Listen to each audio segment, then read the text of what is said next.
Okay. So hello everyone. Welcome to the 30th lecture of design of a steel structure, and we were discussing about the design of compression member. And in today's session I am going to start a new topic, that is design of angle strut. All of you have know about the strut. Strut is a compression member. So हम लोग किसका design देखेंगे? Design of angle strut, and this is going to a very very important topic. तो इस पे आपको focus करना है थोड़ा. सबसे पहले बात देखते हैं कि एंगल स्ट्रट होता क्या है ना. सो एंगल स्ट्रट है जो आपका दो टाइप का होगा, है ना. एक को बोलेंगे कंटिन्यूअस एंगल स्ट्रट और दूसरे को बोलेंगे डिसकंटिन्यूअस एंगल स्ट्रट. अभी क्या होता है कंटिन्यूअस और डिसकंटिन्यूअस, अभी देखते हैं. कंटिन्यूअस एंगल स्ट्रट क्या होता है? कहता है the compression member consisting of किसका बना होगा? कंसिस्टिंग ऑफ सिंगल और डबल एंगल. या तो सिंगल एंगल का बना होगा या तो डबल एंगल का बना होगा. which are continuous over a number of joints are known as continuous angle strut. Suppose कीजिए कि कोई ऐसा स्ट्रक्चर बनाते हैं, मान लेते हैं कि ये एंगल सेक्शन है. जस्ट एग्जांपल समझने के लिए सपोज कीजिए कि ये एंगल सेक्शन है. ऐसा समझिए ए कॉलम है, ए क्या है? कॉलम है जो किसका बना हुआ? एंगल सेक्शन का. ये नंबर ऑफ फ्लोर इस पे बना हुआ इस तरह से, ये नंबर ऑफ फ्लोर है जो बना हुआ है ना. तो यहाँ पर हम अगर सही से देखें तो ये सब जो मेंबर है, ये सब जितना भी मेंबर है, ये सब क्या है? कंटिन्यूअस है. ये सब मेंबर क्या है? कंटिन्यूअस है ना. कंटिन्यूअस है, यानी मल्टी स्टोरेज के लिए अगर देखा जाए तो ये क्या है? कंटिन्यूअस मेंबर की तरह बिहेव करेगा. लेकिन सपोज कीजिए सिंगल स्टोरे है, कोई बिल्डिंग है जो सिंगल स्टोरे है ना, सिंगल स्टोरे है, तो क्या होगा? ये मेंबर क्या होगा? डिसकंटिन्यूअस होगा. ये जो कॉलम है, ये सब जो कॉलम है, ये सब क्या होगा? डिसकंटिन्यूअस होगा, क्योंकि एक ही फ्लोर के बाद क्या हो गया है? इंड हो गया है ना. तो फर्स्ट वाला केस क्या हो गया? कंटिन्यूअस का, और एक क्या हो गया? डिसकंटिन्यूअस का. सो यहाँ पर देखिए ये सब है जो क्या है? डिफरेंट ज्वाइंट है. ये सब क्या है? ये सब आपका ज्वाइंट है. नहीं, ये सब क्या है? ज्वाइंट है. तो वही बोलता है कि the compression member consisting of single angle और double angle which are continuous over a number of joints are known as continuous angle strut. उसको क्या बोलेंगे? Continuous angle strut. जैसे यहाँ पे देखिए ये नंबर ऑफ ज्वाइंट को ये क्या कर रहा है? जोड़ रहा है ना. एग्जाम्पल क्या है इसका? एग्जाम्पल कहता है top chord of the member of truss girder and principal rafter. Principal rafter का नाम आप सुने होंगे, जब इंट्रोडक्शन स्टार्ट किया था डिजाइन ऑफ कंप्रेशन मेंबर का, तो वहाँ पे इसको डिटेल में बताया था. ये क्या है? प्रिंसिपल राफ्टर इसका एग्जाम्पल है कंटिन्यूअस एंगल स्ट्रट का. कंटिन्यूअस एंगल स्ट्रट का एग्जाम्पल क्या है? Principal rafter. एटलीस्ट आपको एक याद रखना है. और दूसरा क्या हो गया? Top chord member of truss girder. So ये तो हो गया एक एग्जाम्पल. लेकिन हमें जो पढ़ना है वो डिसकंटिन्यूअस के बारे में पढ़ना है. किसके बारे में पढ़ना है? डिसकंटिन्यूअस के बारे में पढ़ना है. सो एक चीज यहाँ पे और नोट करने वाली बात है कि आपका जो कंटिन्यूअस एंगल में क्या क्या हो सकता है. एक तो आपका एल इफेक्टिव निकालना पड़ेगा. सबसे पहले क्या निकालना पड़ेगा? एल इफेक्टिव, है ना. Effective length.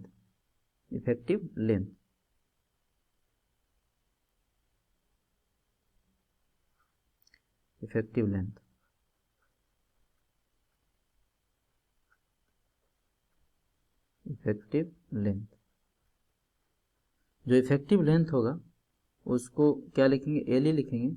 और एल का वैल्यू क्या होगा? एल होगा. एल का वैल्यू क्या होगा? एल होगा, है ना. एल का वैल्यू क्या होगा आपका? एल होगा.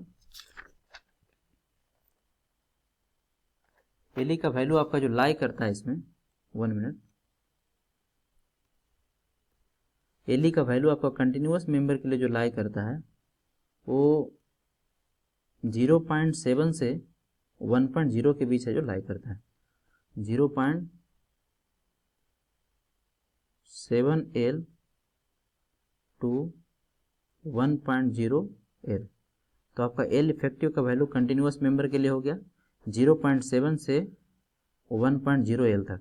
अब कब 0.7L होगा, कब 1 होगा, ये डिपेंड करेगा किस पे? इंड कंडीशन पे डिपेंड करेगा. ये किस पे डिपेंड करेगा? इंड कंडीशन पे डिपेंड करेगा. सपोज कीजिए कि सिंगल रिवेटेड है, दोनों इंड है जो आपका क्या है? सिंगल रिवेटेड है.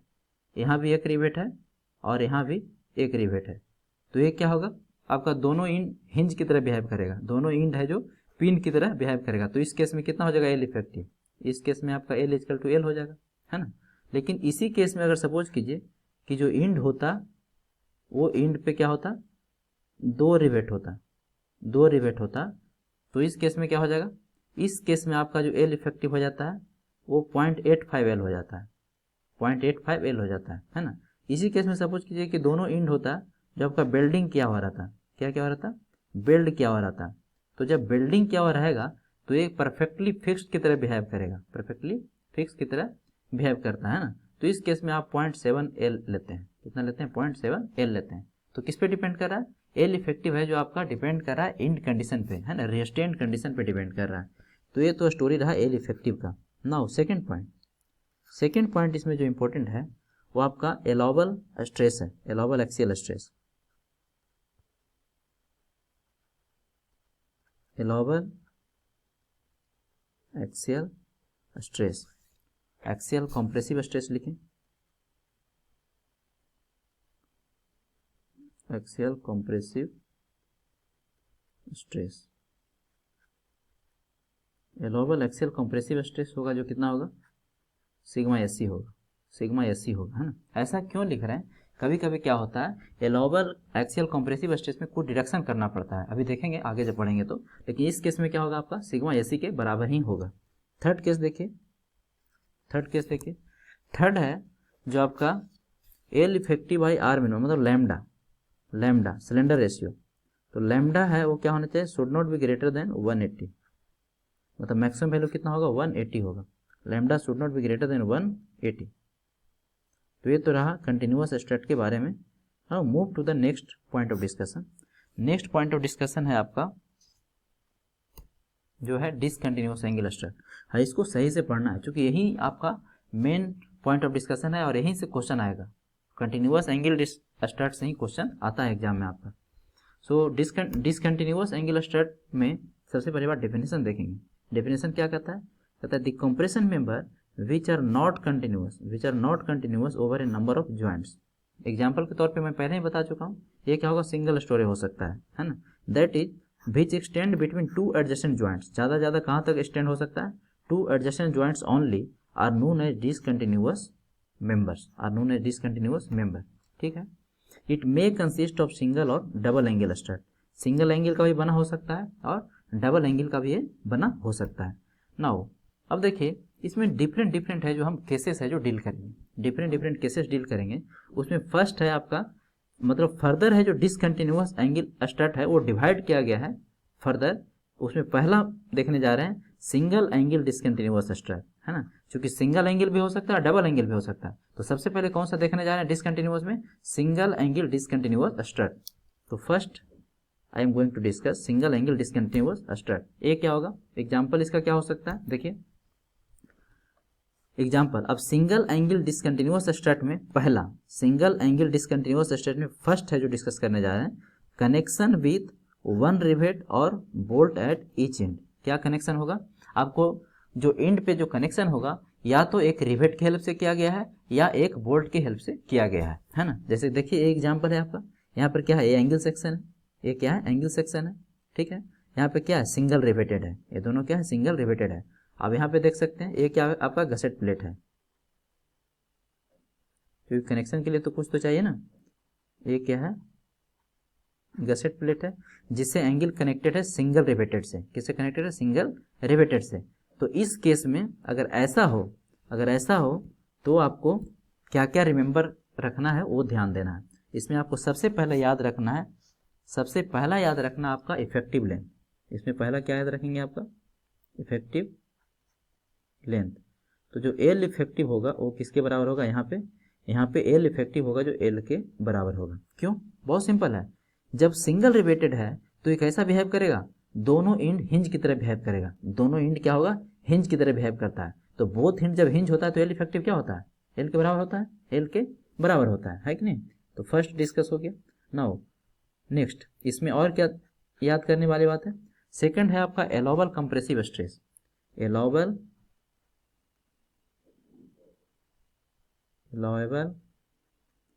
Axial compressive stress, allowable axial compressive stress, इसका जो वैल्यू होगा वो होगा 0.80 इंटू सिग्मा एसी। अब समझ में आया? तो क्या देखें, इस केस में जब connection with one rivet bolt at each and होगा और सिंगल एंगल डिसकंटिन्यूअस स्टार्ट होगा, तो आपका जो अलाउबल एक्सियल कंप्रेसिव स्ट्रेस है उसको रिड्यूस कर देते हैं, किससे? 20% से रिड्यूस कर देते हैं, है ना। तो कितना हो जाएगा? 0.80 सिग्मा एसी। मतलब लास्ट में जब सेफ लोड आप निकालेंगे तो क्या करेंगे? 0.80 sigma AC into area, 0.80 sigma AC into area, है ना। ऐसे क्या करते थे? ऐसे करते थे सिग्मा एसी इंटू एरिया, है ना। लेकिन अगर ऐसा केस होगा, single angle discontinuous straight, connection with one rivet और बोल्ट एट ईच एंड, इस केस में अलाउबल एक्सियल स्ट्रेस क्या हो जाएगा? 0.8 टाइम्स ऑफ सिग्मा एसी। ये सब कोड का रिकमेंडेशन है, आपको ये करना है, याद करना है। चलिए नाउ थर्ड थिंग इसमें क्या डिस्कस कर सकते हैं? लैम्डा जो होना चाहिए, क्या होना चाहिए? Should not be greater than 180। तो ये तीन चीज इसमें हम देखें, allowable axial stress 0.8 times sigma AC, L हो गया जो एल के बराबर है, और lambda should not be greater than 180। Now move to the next one, इसको यहीं पे क्लोज कर देते हैं। Next point of discussion is connection with, मतलब अभी भी सिंगल एंगल ही है, अभी भी सिंगल एंगल डिसकंटिन्यूअस स्ट्रेट ही है, लेकिन क्या चेंज होगा? इंड कंडीशन चेंज होगा। कनेक्शन विथ 2 और मोर रिवेट्स और बोल्ट्स और बेल्डिंग एट ईच एंड, है ना। अगर ऐसा हो, जैसे यहाँ पे देखिए क्या है, 2 बोल्ट है या 2 रिवेट है दोनों एंड पे, है ना। लेकिन जब इसमें आप बनाएंगे क्रॉस सेक्शनल व्यू तो आपको एक ही दिखेगा। आपको क्या दिखेगा? इस पिक्चर में तो एक ही दिखेगा, है ना। तो यहाँ पर भी क्या क्या डील करेंगे? यहाँ पर भी आपको डील करेंगे, यहाँ पे आपको डील करेंगे, यहाँ पे डील करेंगे सबसे पहले एल इफेक्टिव। क्या डील करेंगे? सबसे पहले एल इफेक्टिव। तो एल इफेक्टिव जो इस केस में होगा वो 0.85 एल होगा। एल इफेक्टिव इस केस में कितना होगा? 0.85 एल होगा। ये सब अपने आप में ऑब्जेक्टिव क्वेश्चन है, एज इट इज आपको फिगर एग्जाम में देता है ना, कंपटीशन में एज इट इज आपको फिगर बना के दे देगा और आपसे एल इफेक्टिव का वैल्यू पूछेगा, और अलाउबल एक्सियल कंप्रेसिव स्ट्रेस का पूछेगा, है ना। तो ये जो एक्सपीरियंस आपसे शेयर किया जा रहा है इसका आप बेनिफिट उठाइए, जहाँ पे आपको फोकस करने बोला जा रहा है वहाँ पे आप फोकस कीजिए, है ना। तो एल इफेक्टिव क्या हो जाएगा? 0.85 L. Now what about allowable axial compressive stress? So allowable axial compressive stress जो होगा, अलाउबल एक्सियल कंप्रेसिव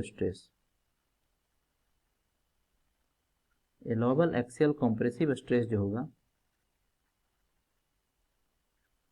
वो हो जाएगा, फिर से आपका इस केस में अलाउबल एक्सियल कंप्रेसिव स्ट्रेस जो होता है वो सिग्मा एसी के बराबर होता है।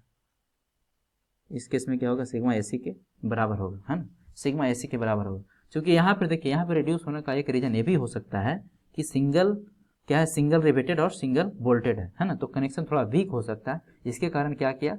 अलाउबल एक्सियल कंप्रेसिव स्ट्रेस को ही क्या कर दिया? रिड्यूस कर दिया, है ना। ये एक रीजन भी हो सकता है, बट यहाँ पे क्या होगा? सिग्मा एसी के बराबर होगा, थर्ड थिंग आपका जो लैम्डा होगा वो lambda should not be greater than 180 होना चाहिए, ठीक है।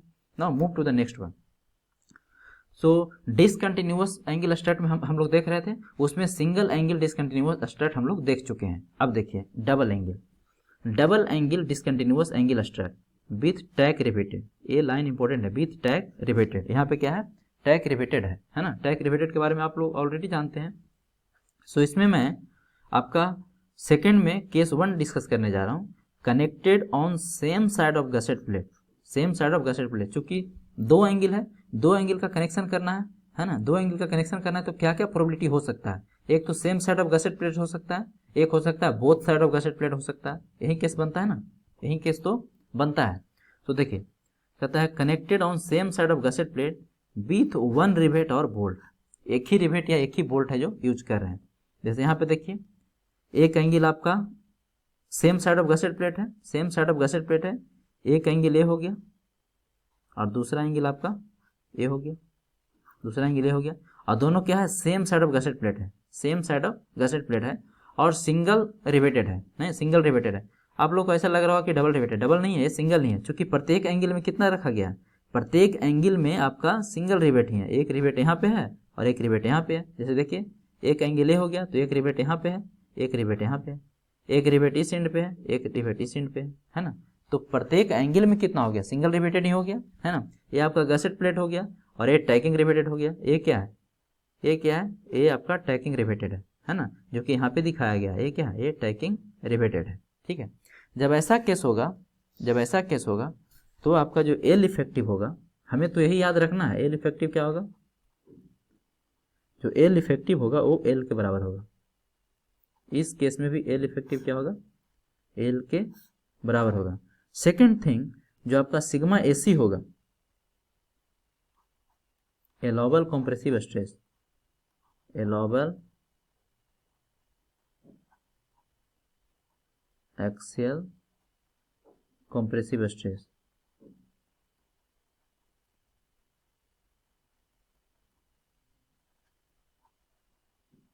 एलोबल एक्सियल कॉम्प्रेसिव स्ट्रेस होगा, वो हो जाएगा 0.8 times, 0.8 times of sigma AC, 0.8 times of sigma AC. तो फिर से क्या हो गया, 20% रिड्यूस हो गया, है ना।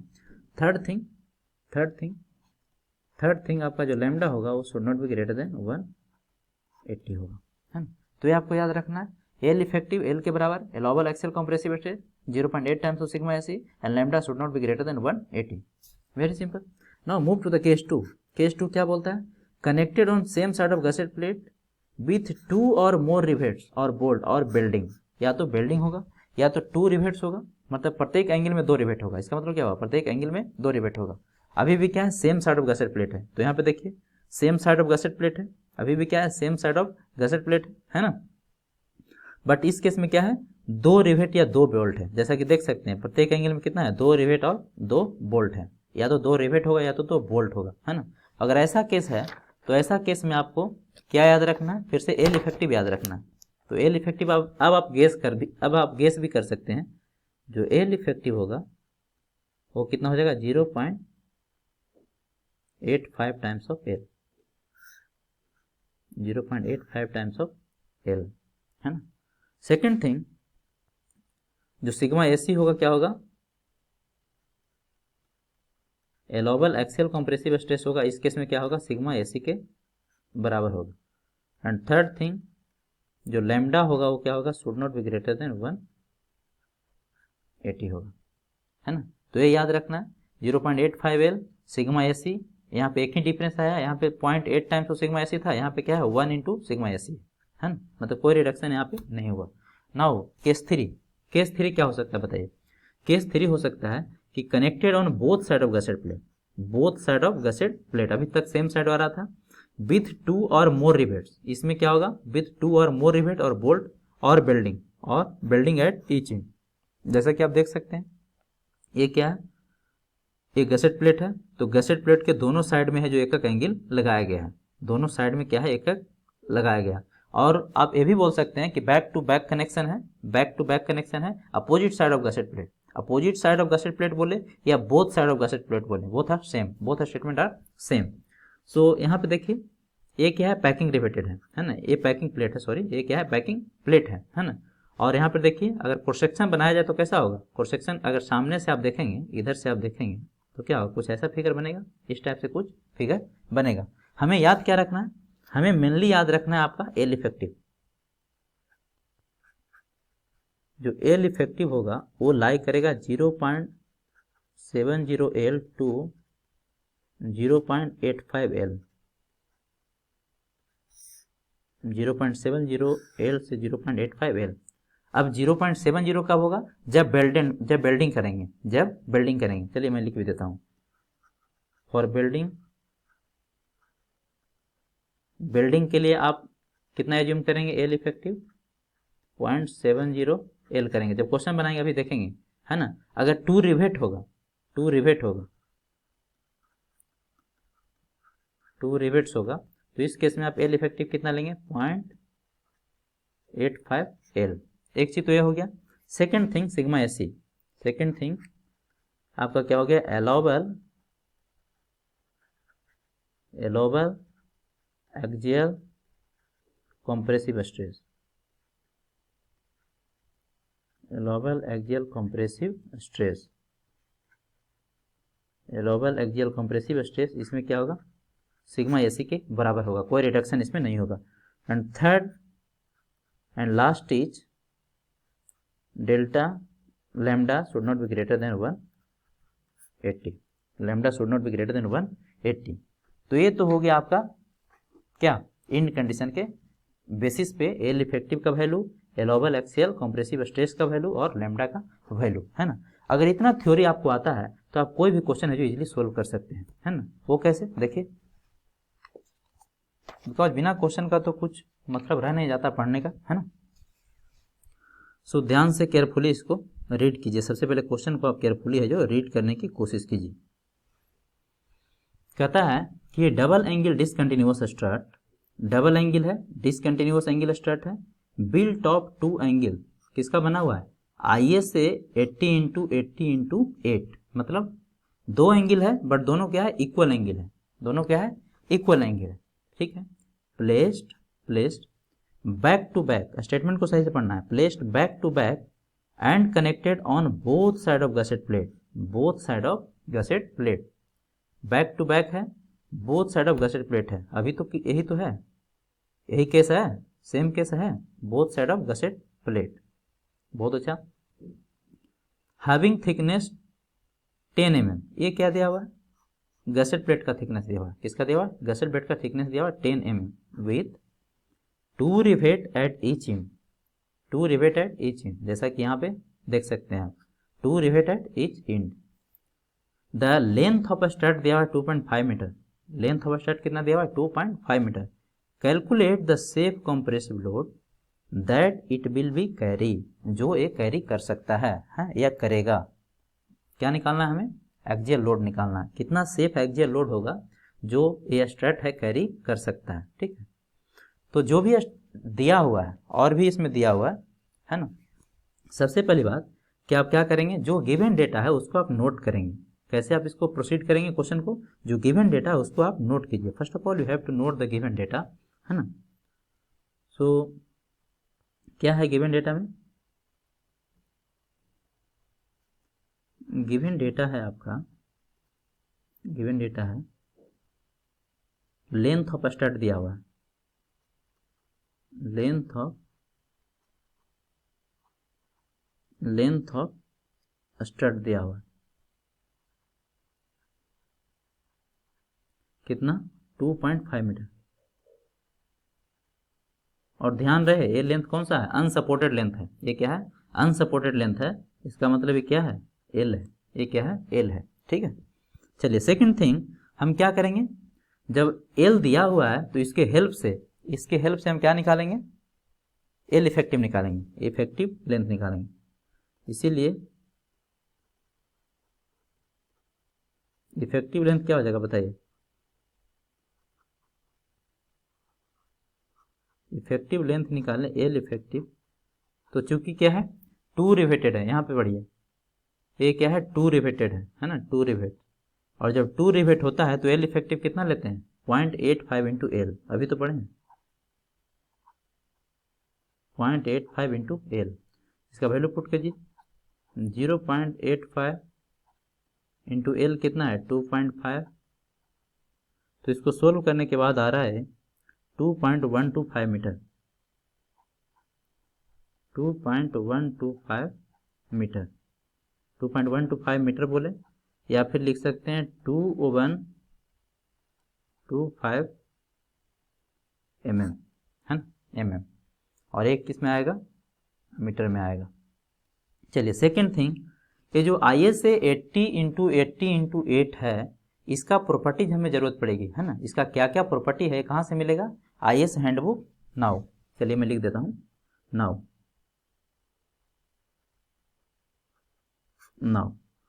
प्रॉपर्टीज ऑफ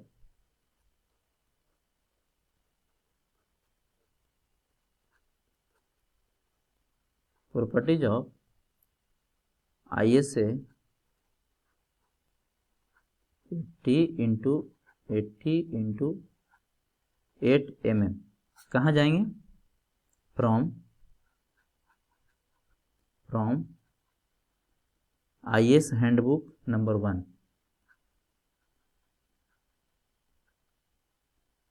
हैंडबुक नंबर 1 है ना, IS हैंडबुक नंबर 1 है ना, 1964 SP6 1 में है ये दिया हुआ।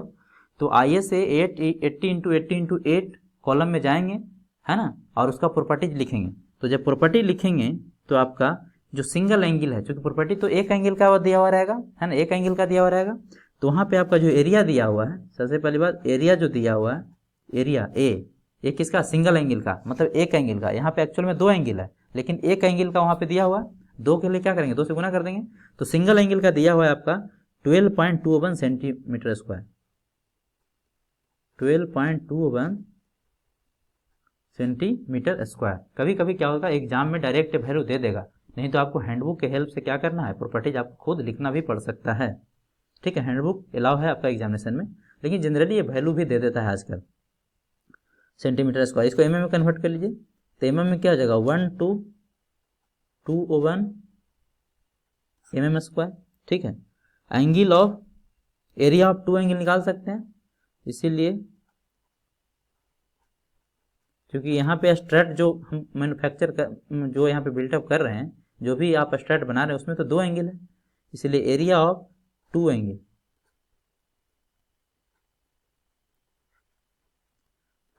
इसको मैं कैपिटल ए लिख देता हूँ, यही हमारा काम का। तो क्या हो जाएगा? 2 × 1/221, ये कितना हो जाएगा? 2442 mm स्क्वायर। काफ़ी अटेंटिव होके सुनना है बस। सेकंड थिंग, आपको दिया होगा C/y है ना, C/y सेंटर ऑफ ग्रेविटी है ना, सेंटर ऑफ ग्रेविटी। तो C/y आपका दिया हुआ है 2.27 सेंटीमीटर। इसको mm में यदि कन्वर्ट करेंगे तो क्या होगा? 22.7 mm। अभी फिगर भी ड्रॉ करेंगे तो क्लियर हो जाएगा। ये आपका दिया हुआ है। I/y दिया हुआ है, I/y, ध्यान रहे यहाँ पे स्मॉल बाय मैं लिख रहा हूँ है ना, I/y मतलब सिंगल एंगल का मोमेंट ऑफ इनर्शिया दिया हुआ है, सिंगल एंगल का मोमेंट ऑफ इनर्शिया दिया हुआ है बाई एक्सिस के अबाउट, ये 72.5 है, 72.5 सेंटीमीटर की पावर 4, और 72.5 इंटू 10 के पावर 4 भी लिख सकते हैं, 10 के पावर 4 mm के पावर 4 हो जाएगा, mm के पावर 4 हो जाएगा है ना।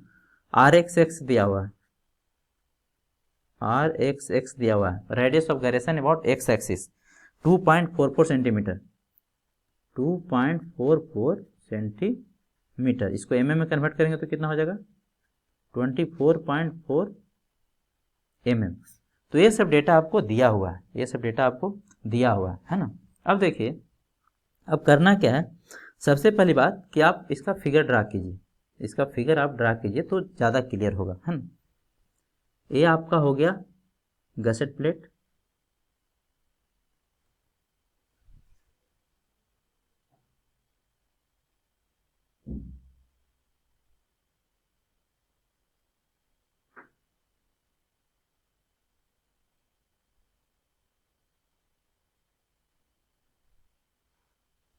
ये क्या है? गसेट प्लेट है। ठीक है, इसके दोनों तरफ आपका क्या है? बैक टू बैक एंगल है ना, बैक टू बैक एंगल है। वो कैसे?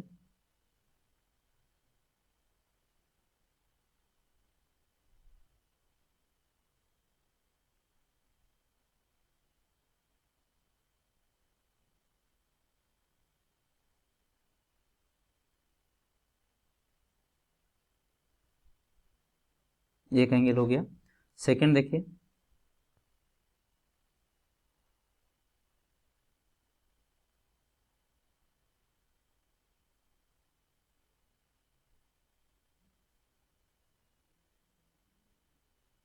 ये हो गया सेकंड एंगल है ना। ये जो थिकनेस है गसेट प्लेट का, ये कितना दिया हुआ है? 10 mm दिया हुआ है। ये दिया हुआ 10 mm दिया हुआ, ठीक है। अब देखिए यहाँ पे केयरफुली आपको ध्यान देना है, केयरफुली आपको ध्यान देना है। जो कनेक्शन किया गया है वो कहीं यहाँ पे किया गया है 2 बोल्ट से, लेकिन हमें तो एक ही दिखेगा, 2 रिवेट से किया गया है, यहाँ पे कनेक्शन किया गया है, ठीक है। इसका सिंगल एंगल का यदि हम बाई एक्सिस दिखाएं तो कुछ यहाँ से क्रॉस करेगा, ये हो गया इंडिविजुअल एंगल का वाई एक्सिस, स्मॉल बाई मैं लिख रहा हूँ, स्मॉल बाई। और इसका एक्स एक्सिस यदि देखा जाए तो कुछ ये होगा, ये एक्स एक्सिस होगा, है ना, एक्स एक्सिस हो रहा है, ठीक है, एक्स एक्सिस। तो और ये जो वैल्यू दिया हुआ है आपका सी बाई बाई है ना, तो सी बाई बाई क्या होगा, इसको मैं दूसरा कलर से दिखाता हूँ, एक ही क्वेश्चन को सही से समझना है बस।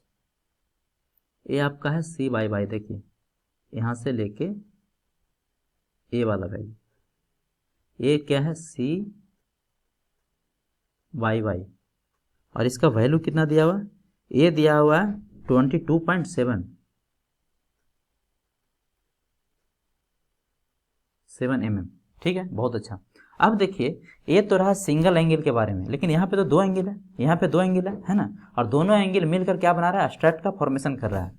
तो स्ट्रेट का जो बाई एक्सिस है वो तो क्या होगा, बीच से पास करेगा, जो ओवरऑल स्ट्रेट का बाई एक्सिस है वो कहाँ से क्रॉस करेगा, मिडिल से इसका क्रॉस करेगा, नहीं मिडिल से क्रॉस करेगा।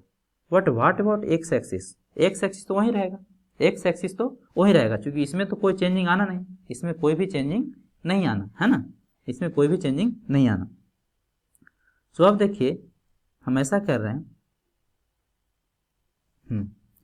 ये जो डिस्टेंस है ये क्या हो गया, इसको देखिए मैं नाम दे रहा हूं capital Y, capital Y Y, capital Y Y, ठीक है। ये स्मॉल वाई वाई था जो इंडिविजुअल और सिंगल एंगल का क्या था, वाई एक्सिस था, लेकिन ओवरऑल स्ट्रेट का जो आपका वाई वाई एक्सिस है वो क्या होगा, सेंटर से पास करेगा, ठीक है। अब देखिए यहाँ से जो डिस्टेंस है इसको मैं h मान लेता हूँ। ऐसा क्यों कर रहे हैं उसके पीछे रीजन है, बताता हूँ अभी। ये क्या है, h है ना। तो h को अगर आप ध्यान से देखें, h को अगर आप ध्यान से देखें तो क्या लिख सकते हैं बताइए, ये जो h डिस्टेंस है क्या मैं इसको लिख सकता हूँ c by by plus gusset plate का thickness divided by 2।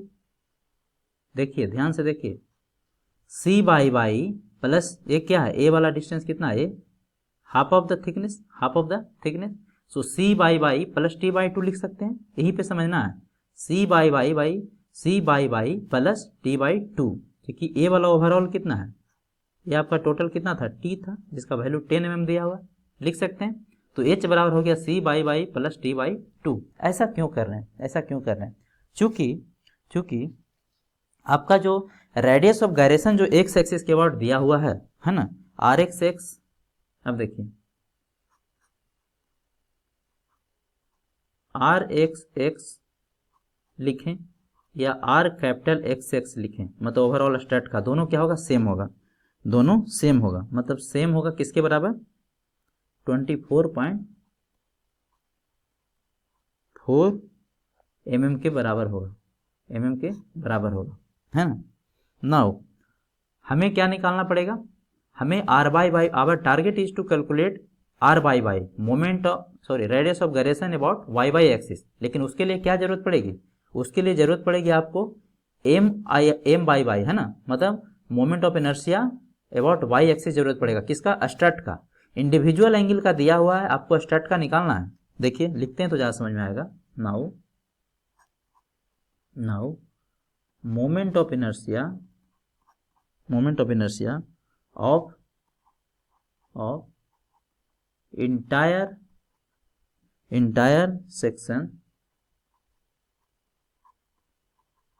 section about capital Y axis, capital Y Y axis, capital Y Y axis, ठीक है, इसके अबाउट। तो क्या करना पड़ेगा बताइए, आप इसके अबाउट मोमेंट ऑफ इनर्शिया जानते हैं, मतलब इसके सीजी के अबाउट जानते हैं, और आपको इस पार्टिकुलर एक्सिस के अबाउट निकालना है ना। यहाँ पे तो यूज होता है पैरेलल एक्सिस थ्योरम, है ना। एक एक्सिस, एक ऐसा एक्सिस जो सीजी से क्रॉस करता हो और उसी के पैरेलल यदि कोई दूसरा एक्सिस हो, उसके अबाउट यदि मोमेंट ऑफ इनर्शिया निकालना है, तो उस केस में क्या यूज करते हैं, parallel axis theorem, parallel axis theorem. Already हम मोमेंट ऑफ इनर्शिया वाला टॉपिक में बता चुके हैं, ठीक है। तो क्या करेंगे बताइए, यानी आई वाई वाई, यहीं पे समझना है, आई वाई वाई यदि निकालना है तो क्या लिखेंगे। अब देखिए, ये ओवरऑल स्ट्रट है जो दो एंगल का बना हुआ है, दो एंगल का बना हुआ है। तो हम क्या करेंगे, एक एंगल का निकालेंगे और दो से गुना कर देंगे, एक एंगल का निकालेंगे और दो से गुना करेंगे, यानी 2 इंटू, ध्यान से देखिए क्या होता था, I Y Y, small Y Y, है ना, स्मॉल वाई वाई, ए वाला small Y Y, plus plus A into distance from C G, distance from C G क्या है, एच है, कैपिटल वाई वाई एक्सिस का डिस्टेंस सी जी से क्या है, एच है, तो A into H square, A into H square, यही तो होता था, आई बराबर I C M plus A Y square लिखते थे, तो बाई के जगह पे यहाँ पे एच हो गया। अब सबका वैल्यू पुट कर दीजिए, सबका वैल्यू पुट कर दीजिए, तो 2 से गुना क्यों किए, क्योंकि दो एंगल है, 2 into I by by already दिया हुआ है, आई बाई बाई ऑलरेडी दिया हुआ है, ये देखिए ये रहा 72.5 इंटू 10⁴, तो मैं लिख देता हूँ 72.5 इंटू 10⁴, ठीक है, प्लस ए एरिया, एरिया कितना है 1221 इंटू एच स्क्वायर, एच का वैल्यू देखिए यहाँ पे लिखे हैं C by by plus T by two, C by by plus T by two, इसको चाहे तो आप सोल्व भी कर सकते हैं। सी बाई बाई कितना है 22.7 है, 22.7 है, अब प्लस एक कितना हो जाएगा 10/2, तो जब इसको आप सोल्व करेंगे तो कितना आएगा 22 + 5 मतलब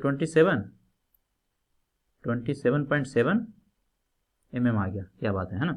तो इसको लिखिए 27.7 का होल स्क्वायर, जब इसको आप सोल्व करेंगे, so after solving you will be getting 332.37 into 10⁴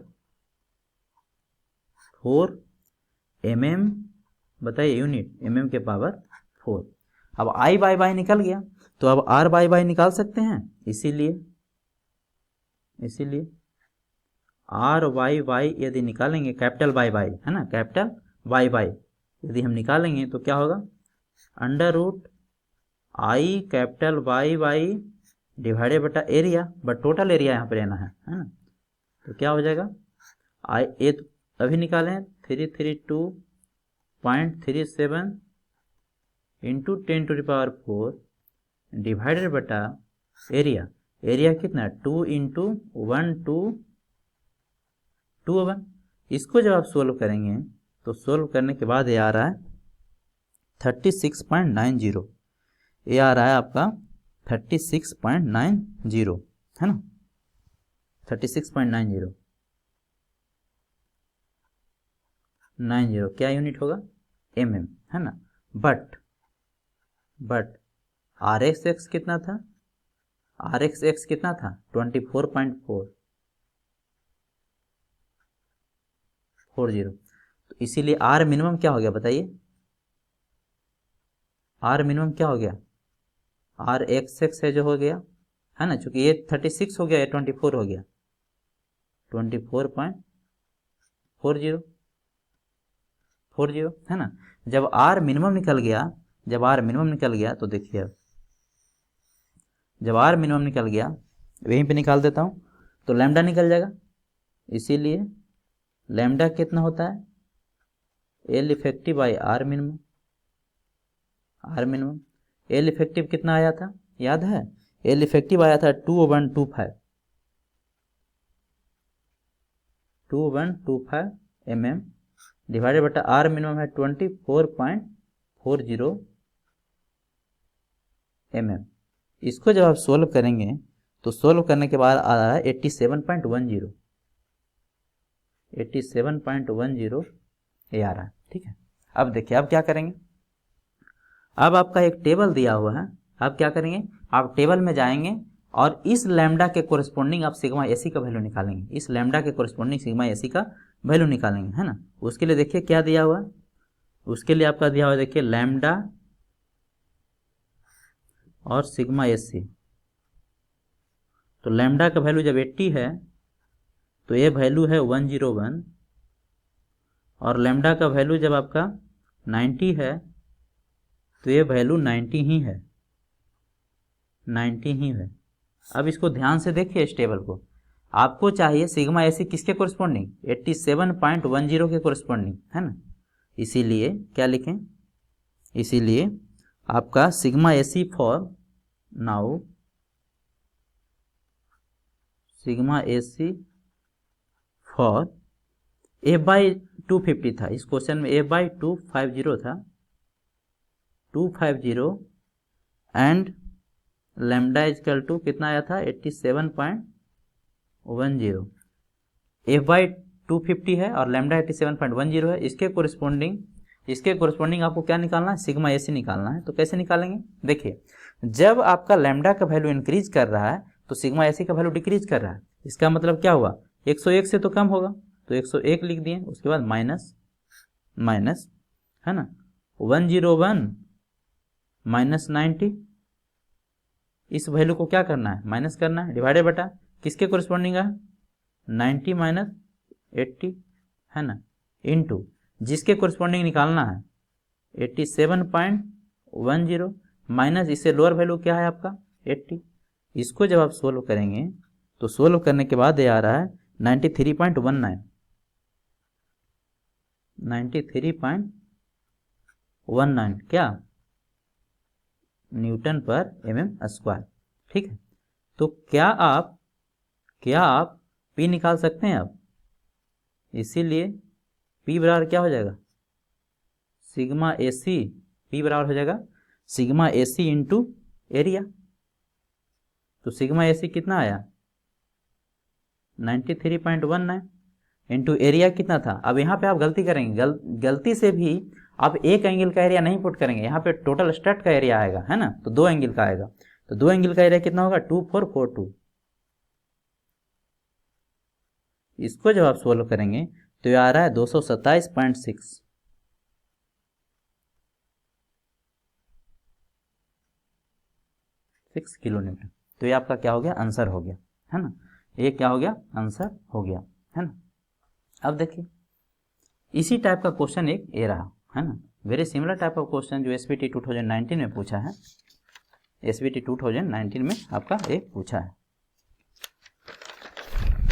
तो इस क्वेश्चन का आप आंसर है जो खुद करेंगे, है ना।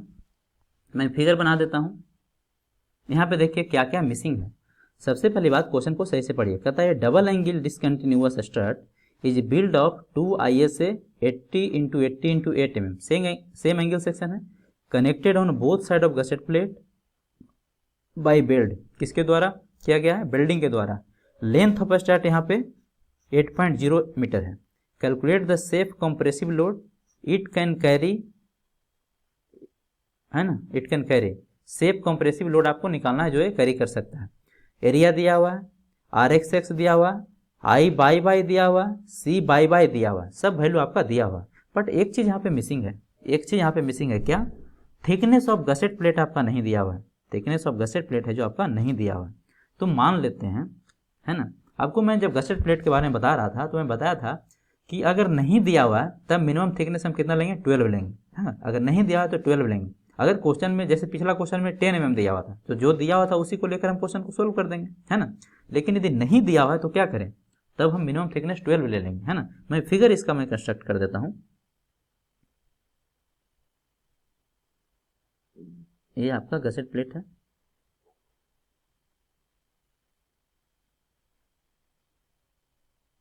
ये गसेट प्लेट है, इसका थिकनेस इस क्वेश्चन में मिसिंग है, जल्दी जल्दी में क्वेश्चन सेट किया गया होगा, है ना। तो यहाँ पे T बराबर आप मान लीजिएगा 12 mm, कितना मान लेंगे, एज्यूम कर लीजिएगा। जो भी आप डेटा एज्यूम करते हैं उसको लिखना पड़ता है एग्जाम में, है ना, कि आपने एज्यूम किया है। 12 mm, ठीक है। बाकी अब क्वेश्चन में कुछ रह नहीं गया, एकदम एज इट इज सेम तरीके से बनाना है आपको, है ना। लेकिन आंसर अलग आएगा, क्यों? क्योंकि आपका लेंथ ऑफ स्ट्रैट है जो अलग है, 8 मीटर है। लेंथ ऑफ स्ट्रैट है जो 8 मीटर है ना। लेंथ ऑफ स्ट्रैट है जो आपका 8 मीटर है, इसके कारण आपका आंसर इसमें क्या होगा, डिफरेंट आएगा। ऐसा नहीं है कि आंसर सेम आ जाएगा, ठीक है। आंसर सेम नहीं आएगा, आप गेस कर सकते हैं उससे कम आएगा या ज़्यादा आएगा। क्योंकि लेंथ बढ़ गया है तो लोड कैरिंग कैपेसिटी क्या हो जाएगा, कम जाएगा। लोड कैरिंग कैपेसिटी क्या हो जाएगा, कम हो जाएगा। नहीं, कम लोड पे ही ये बकल करने लगेगा। तो लोड कैरिंग कैपेसिटी अगर ब्लाइंडली गेस भी किया जाए तो अभी जो क्वेश्चन सोल्व किया उससे क्या आएगा, कम आएगा। यहाँ 227 आया है, यहाँ पे आपका 100 से भी कम आएगा, है ना। आप क्वेश्चन को बनाइए और कमेंट सेक्शन में लिखिए, है ना। इसका मैं आंसर नेक्स्ट क्लास में बताऊंगा, नेक्स्ट क्लास में इसका आंसर जरूर बताऊंगा। और जो पिछला क्लास में आप क्वेश्चन दिया था उसका भी आंसर बताऊंगा, दोनों का आंसर नेक्स्ट क्लास में बताऊंगा, है ना। बट इसको आप ट्राई कीजिए जरूर। मेरे पास सॉल्यूशन, मैं ऑलरेडी सॉल्यूशन बना रखा हूँ, लेकिन मैं बताऊंगा नहीं अभी, है ना। आप इसको बनाइए इसको, और उसके बाद लिखिए कमेंट सेक्शन में, फिर मैं आंसर इसका बताऊंगा जरूर, या मैं खुद सोल्व करूंगा इसको।